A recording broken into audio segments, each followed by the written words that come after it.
kenapa harus mengimpor garam? Nah itu yang bisa menjawab itu pemerintah dengan para menteri-menterinya. Saya juga bertanya kenapa? Kenapa masih mau mengimpor garam? Sosialisasi tentang hukum-hukum kekerasan ibu dan anak. Nah, jadi bagaimana desa akan membantu tentang kepentingan ibu dan anak, KDRT anak, kita bersosialisasi, kita melakukan apa yang bisa kita lakukan, apa yang bisa bermanfaat untuk orang banyak. Itu insya Allah akan membuat hidup ini kita merasa berarti gitu loh ya.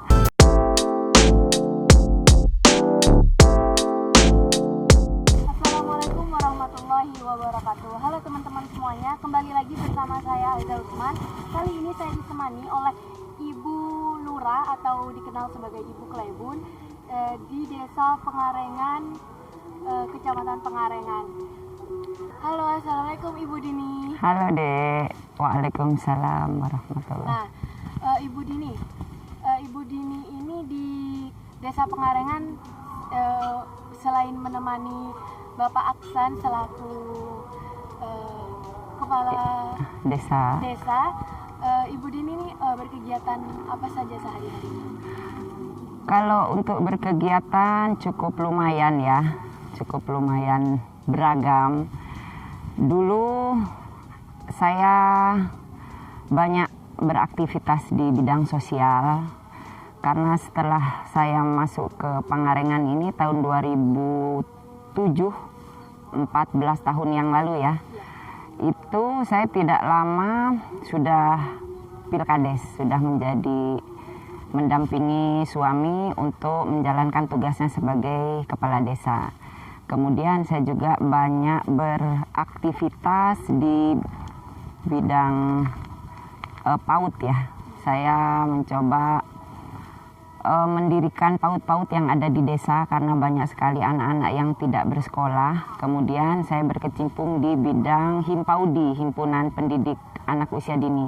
Sampai saat ini saya juga masih jadi pembina Himpaudi di Kabupaten Sampang.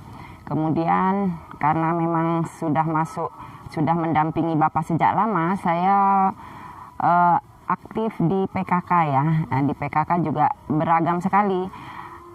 Dulu waktu setelah beberapa tahun menjadi kepala desa, saya diamanatkan untuk menggerakkan koperasi. Sampai saat ini juga saya masih berkecimpung di bidang koperasi, Kopwan namanya, koperasi wanita, itu binanya Pak Karwo 12 tahun yang lalu.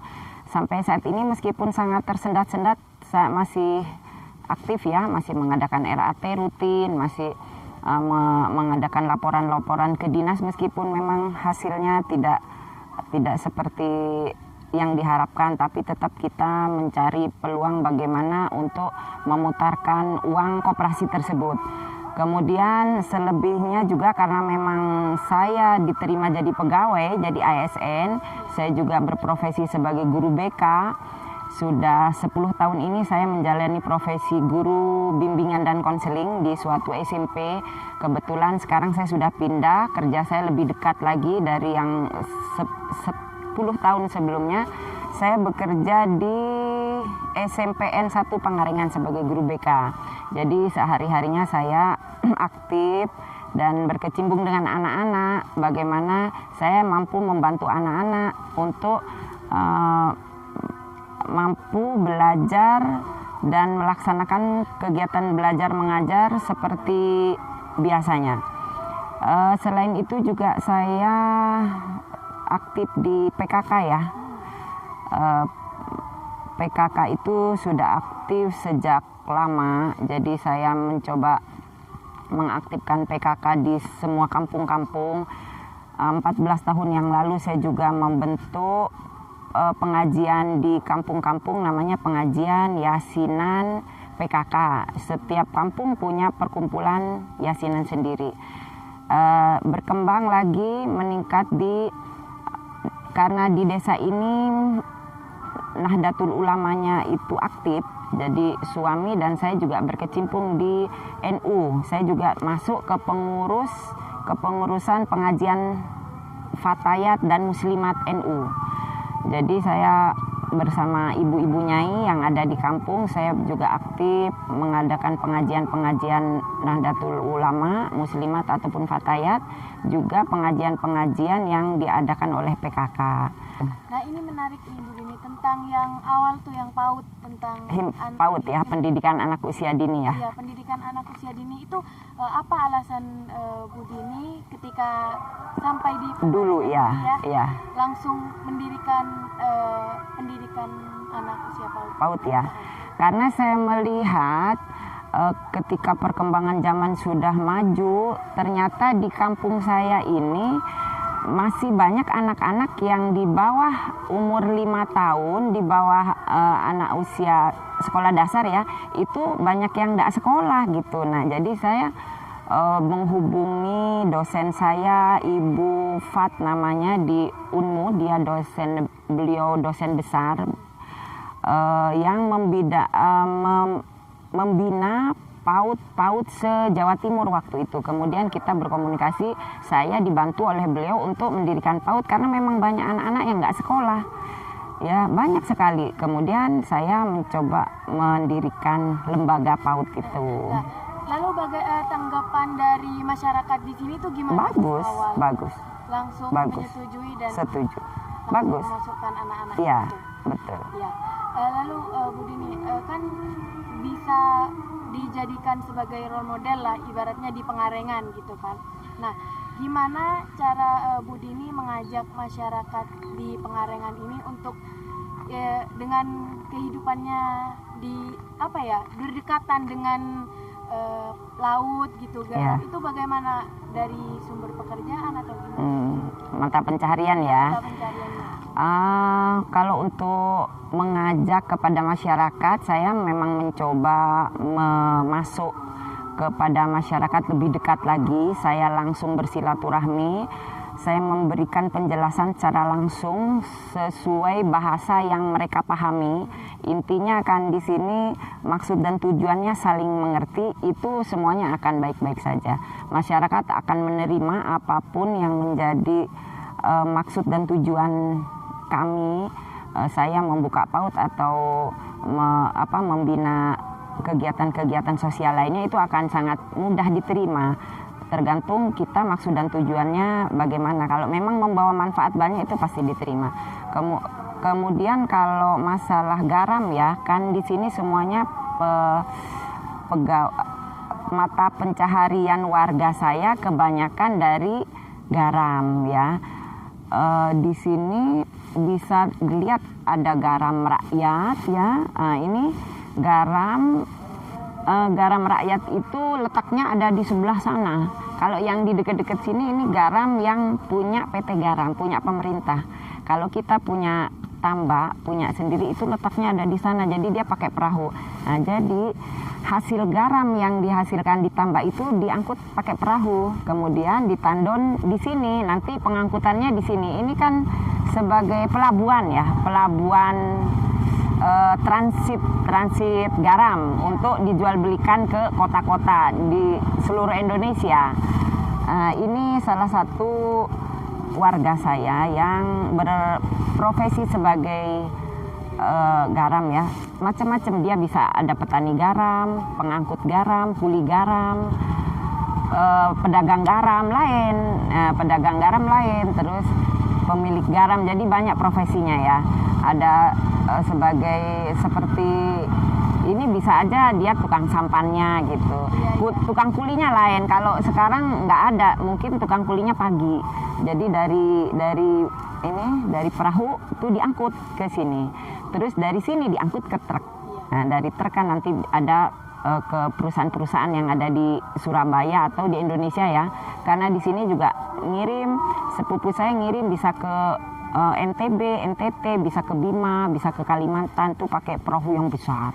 Tapi tidak lewat sini, lewatnya di pelabuhan-pelabuhan yang bisa dimasukin oleh kapal-kapal besar. Ini kan kapal kecil untuk pengangkutan bahan dari tambak ke sini ya, ke pelabuhan sementara gitu. Iya.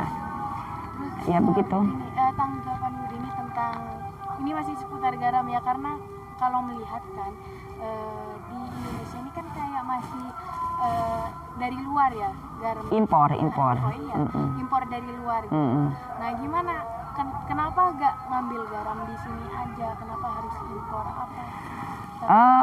Ya, kalau untuk impor itu kan kebijakan pemerintah ya, yang tidak bisa kita intervensi, karena memang semua pengusaha-pengusaha garam sudah melakukan itu, karena 2 tahun ini kan sudah harga garam turun ya, otomatis perekonomian warga yang berprofesi sebagai petani garam atau penjual garam dan sebagainya kan sangat sangat memprihatinkan ya, karena dengan turunnya harga. Kenapa harus mengimpor garam? Nah itu yang bisa menjawab itu pemerintah dengan para menteri-menterinya. Saya juga bertanya kenapa masih mau mengimpor garam? Karena memang mungkin itu kompleks ya. Suami saya juga selain kepala desa juga pedagang garam, seperti jadi menurun gitu. Ya harganya murah. Jadi kita membayar petani itu dengan harga murah gitu loh. Jadi petani bekerja itu karena garam turun. Jadi kita membayarnya murah, jadi petani pun bekerjanya dibayar murah gitu aja intinya. Kan otomatis perekonomian agak sulit ya. Tidak seperti harga-harga normal itu kan seperti kita aja kita bekerja dibayar murah gimana gitu kan, gitu aja sih. Jadi kurang semangat. Iyalah. Ini di sini termasuk penghasil garam terbesar lah ya di Sampang karena ya setelah Sumenep, kemudian baru di sini gitu. Karena yang pusat penghasilan terbesarnya ada di PT Garam di Sumenep gitu. Iya. Bu Dini, kan Bu Dini juga aktif selain kalau kesehariannya itu menemani Bapak atau gimana? Iya, di rumah. Biasa kayak ibu-ibu lainnya masak gitu ya. Kalau berkegiatan apa harus ikut atau gimana? Ikut kemana? Ya maksudnya ikut menemani atau enggak, kita punya urusannya sendiri-sendiri sudah. Bapak dengan urusannya, saya dengan urusan yang saya harus kerjakan gitu. Untuk yang PKK sendiri ini Bu Dini di divisi atau di bagian apa? Ketua, saya ketua tim penggerak PKK desa. Itu kan ketuanya istri Ibu Klebun, harus istri, istri yang sah atau istri pertama. Kalau istrinya ada 4 ya istri pertama, atau istri kedua terserah deh. Yang penting istri sah. Ya, terus kegiatan apa aja yang sudah dilakukan di desa, di PKK-nya ya. Untuk pengajian-pengajian kan sudah dibentuk di tiap dusun ya. Kemudian kalau ada yang meninggal itu kita takziah, itu kan seperti biasa layaknya yang lain-lain, kita mengadakan silaturahmi atau takziah kepada yang meninggal, atau kita ada semacam simulasi sosialisasi tentang hukum-hukum kekerasan ibu dan anak.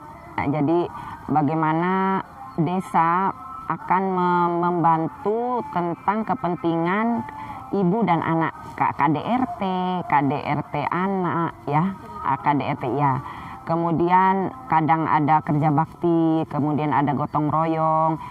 Karena di PKK itu ada dibagi beberapa pokja ya, namanya itu kelompok kerja. Ada 4, itu yang tadi saya sebutkan itu kelompok kerja yang pertama.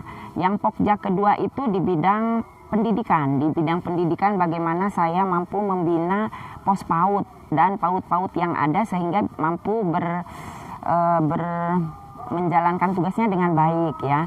Jadi saya memperhatikan anak-anak, bagaimana sekolahnya, bagaimana kesehatannya, bagaimana pendidikannya. Juga ada TK juga. Kemudian ada Pokja 2 juga membidangi koperasi itu tadi. Kan saya bertanggung jawab terhadap koperasi Kopuan itu ya, yang dibina oleh Pak Dekarwo dulu, gubernur sebelum sekarang. Terus itu alhamdulillah sampai sekarang ini berjalan dengan baik. Di Pokja 3 itu kita ada belajar masak-memasak ya, bagaimana kita mengenalkan kepada ibu-ibu bagaimana mengolah ikan, bagaimana mengolah makanan sehat, bagaimana memberikan makanan yang sehat kepada anak dan keluarganya. Itu kita ajarkan di situ, di pertemuan-pertemuan rutin. Kemudian Pokja 4 itu tentang kesehatan, bagaimana saya mampu mendampingi ibu-ibu bidan untuk memberikan pelayanan pelayanan posyandu, ibu hamil, posyandu lansia, kemudian vaksin ya, dan vaksin bayi dan sebagainya. Itu saya bekerja sama dengan ibu bidan sudah lama, dari dulu sampai sekarang. Alhamdulillah semuanya baik-baik saja. Dan posyandu berjalan dari dulu sampai sekarang rutin setiap bulan, dibantu oleh kader-kader posyandu itu tadi. Begitu. Lalu begini, bagaimana kan begini banyak nih kegiatannya ya. Itu bagaimana sih membagi waktunya di antara menjadi guru, lalu gitu ya. Menjadi ibu kepala desa ya. Yang pasti dari Senin sampai Sabtu, pagi sampai siang jam 2 saya berkewajiban menjadi guru di sekolah SMPN 1 Pangarengan. Dulu di SMPN 2 Camplong ya. Kemudian setelah sore saya istirahat, saya ngurus seperti ibu rumah tangga, ngurus dapur, saya ngurus anak-anak, saya ngurus suami dan sebagainya sampai maghrib. Setelah Isya itu biasanya saya baru mikirin bagaimana PKK-nya, bagaimana koperasi, bagaimana PAUD-nya, bagaimana Himpaudi, bagaimana ini, bagaimana itu gitu. Atau kalau memang ada jadwal setelah pulang kerja, saya melakukan misalkan ada RAT ya untuk koperasi, atau ada kunjungan untuk ke PAUD-PAUD, atau mau kunjungan ke posyandu, atau mau ke pengajian. Itu jadwalnya selepas duhur, selepas jam 2. Kalau memang ada yang mendesak, mungkin saya ada pertemuan dengan bupati atau bu camat atau dan sebagainya yang lebih sekiranya penting, ya saya izin kepada kepala sekolah. Itu pun kalau diizinkan, karena kan ketika sekolah sedang mengadakan rapat, pernah kemarin saya izin untuk menyambut ibu gubernur ya, ibu gubernur ke Sampang, karena ibu Klebun dan bapak Klebun harus hadir. Tapi di sekolah saya sedang rapat kenaikan kelas ya, saya tidak dapat izin. Ya sudah, berarti saya harus membagi waktu mana pekerjaan yang lebih penting dan mana yang bisa saya tinggalkan gitu. Gitu aja sih, hanya memilah-memilih ya waktu-waktu gitu. Tetap intinya 24 jam lah. Ya, setelah jam 9 malam atau jam 10 malam ya itu udah kepentingan saya pribadi ya, sampai subuh. Kalau udah itu baru kita bekerja lagi ya, seperti itu tiap-tiap hari. Lalu begini, pesan terakhir nih untuk, maksudnya pesan untuk anak-anak muda mungkin yang menonton di YouTube Radar Madura ini, atau bisa juga ibu-ibu yang mungkin sedang mendampingi suami, ibu rumah tangga yang sedang mendampingi suami juga, mungkin ada pesan-pesan untuk ya pesannya, saya berharap semua para ibu-ibu atau para remaja, para perempuan-perempuan, kalau tetaplah terus beraktivitas ya, lakukan apa yang bisa dilakukan, lakukan kalau memang itu bermanfaat, lakukan semampu yang kamu bisa. Terutama kalau yang punya suami, itu mestinya harus saling mendukung ya. Kalau semuanya sudah didukung oleh suami, kita saling mendukung, kita bersosialisasi, kita melakukan apa yang bisa kita lakukan, apa yang bisa bermanfaat untuk orang banyak. Itu insya Allah akan membuat hidup ini kita merasa berarti gitu loh ya. Jadi kita tidak hanya hidup sekedar hidup, tapi kita memberikan apa yang bisa kita beri. Kita berbagi apa yang bisa kita bagi. Kita berikanlah ilmu, tidak hanya yang kita berikan kan banyak ya. Tidak hanya materi, tapi kita bisa beri ilmu, pengetahuan, kita bisa beri tenaga, kita bisa beri waktu, dan apapun yang dibutuhkan oleh masyarakat luas gitu. Ya, terima kasih Bu Dini atas waktu. Sama-sama. Semoga kita bisa ketemu lagi untuk YouTube selanjutnya juga. Sama-sama Mbak Asa. Ya, terima kasih untuk teman-teman yang sudah menonton. ton.